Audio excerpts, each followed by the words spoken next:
Greetings, peace be with you. In this video, you are going to discover the real reason that you procrastinate, okay? And it's not because you're lazy or because you lack organizational skills or because you don't have the time, okay? The real reason that you procrastinate comes down to one or four or a combination of the following four factors that you are going to discover.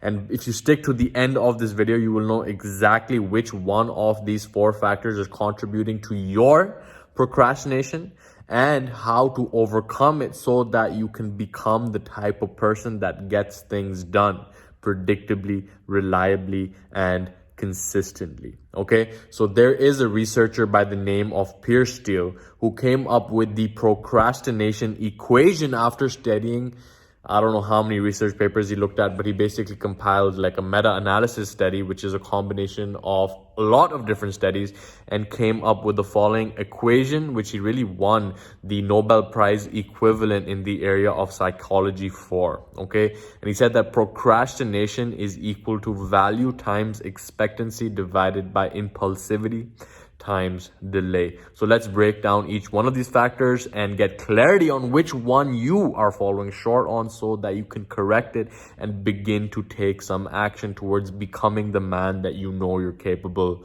of being. Okay, now the first factor is value. Okay, do you actually value what it is that you intend to accomplish? I was listening to Jason Capital the other day and he was talking about this as well, and he said that the reason that you don't feel like doing what you know you should be doing is probably because you don't want to be doing the thing you think you know you should be doing, right? So let's just break that down. It's like we are conditioned to want certain things, right? That's no surprise for you. Like we were conditioned with the marketing messages, with consumer culture, thinking that if we get something outside of us, we will feel better about ourselves. And then we're motivated, or we think we have this idea that I need to go and take this certain action to build a certain body, to generate a certain business, right?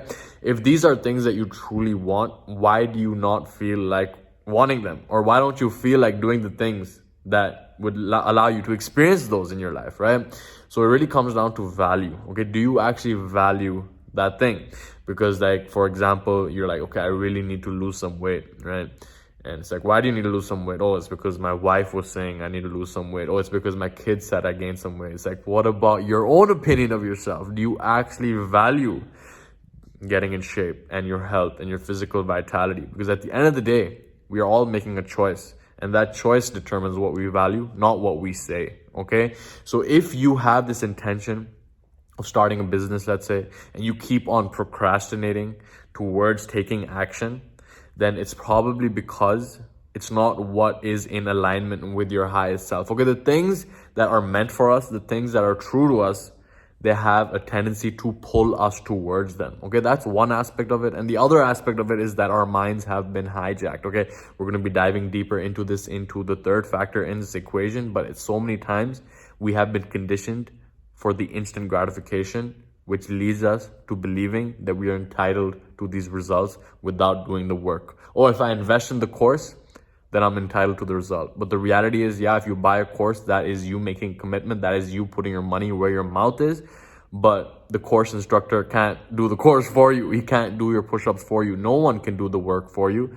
And a system that is proven to work will only work for you if you do the work, right? So we have to get very clear on whether the goals that we have set for ourselves are truly our own, because so many times we're conditioned to chase other people's goals.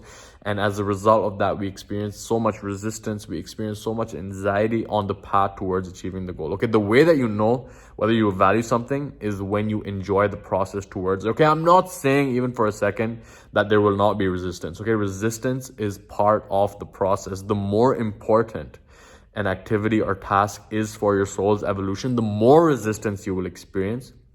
But if it's something that's meant for you, the resistance will only be experienced in the anticipation of taking action. But once you take action, that is something that you derived real joy and pleasure from. Okay, really understand whether this is something that you value or whether this is something that you have been conditioned to think is valuable. Okay, so important to go into your own silence, into your own awareness, and get clear on whether these goals that you think are yours are truly yours or not. Okay, now that brings us to the second factor, which is expectancy. Okay, for example, I remember when I got started, I was like, yeah, I have to create a 7-figure business and that's my goal.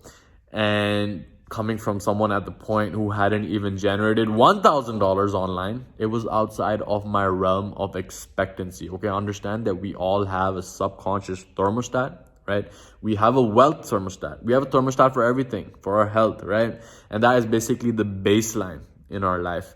And when we think too much outside of the baseline, then that's going to be outside our realm of expectations. When it's something too below our baseline, then it's eventually going to be brought up to that baseline as well, right? For example, we all have a certain amount in our heads that is something that, once our bank account falls below that number, then we're pushed to really work hard and go for it and grind and like actually take action, right?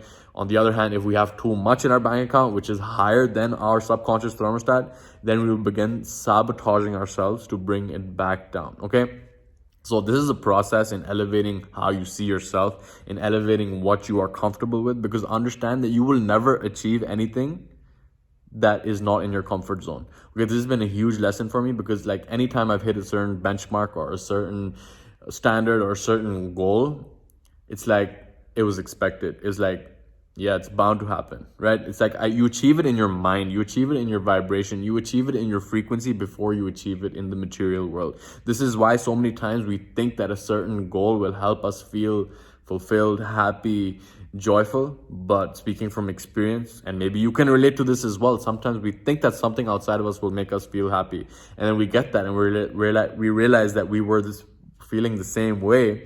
It's because that thing is not what it's about. It's about who you become in the process of achieving that thing, right? Set the goal to generate $1 million, not because you want a suitcase full of money. It's because the person that you will become in the process, right? So it really comes down to expectancy, right? So if you have this grand ambition to set $1 million, like I just procrastinated on that for so long. I just never even started, writing my first article or making my first video or even doing anything because I'm like, oh, my goal is to make $1 million. So I'm just going to be constantly failing at that every time I take action. So, I just procrastinated for a long time. And that was the point for me to get an awareness on what is a super simple, small step that I can do right now in order to move me in that direction. And then breaking that down into like 5 simple steps. Okay, $1 million. Okay, 100,000. Okay, 10,000. Okay, 1,000. Okay, 10. Okay, $1. Okay, let's just start with that and move in that direction slowly but surely, keeping those benchmarks on the way to ensure that we're moving in that right direction and not overwhelming ourselves with these huge ambitions and lofty goals, right? They should stretch us, but they shouldn't snap us like it's a rubber band, right? There should be this dynamic tension whereby, yes, this goal is charging you and pulling you forward, and it's even pushing you forward, but it's not so much that you just snap and just procrastinate at the end of the day. Okay, so we really want to maximize the value, right? We have to get very clear on why we do what we do. We have to really increase our why power, right? Like we have to really get clear on the compelling reasons behind why we want to achieve a certain goal so that we can get clear that it is our own.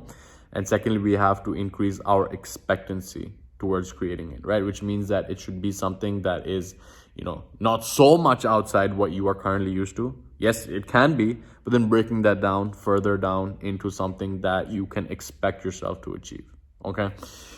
Now, the bottom denominator of this is impulsivity times delay, and we want to decrease these, right? So impulsivity is how easily you are distracted by shiny objects in your environment. Okay, this is again something that I have experienced myself because we have this tendency, we have so much stimulus coming in, and then that just leads to shiny object syndrome, jumping from one thing to the next without actually focusing our energy. Okay, focus is a force multiplier, right?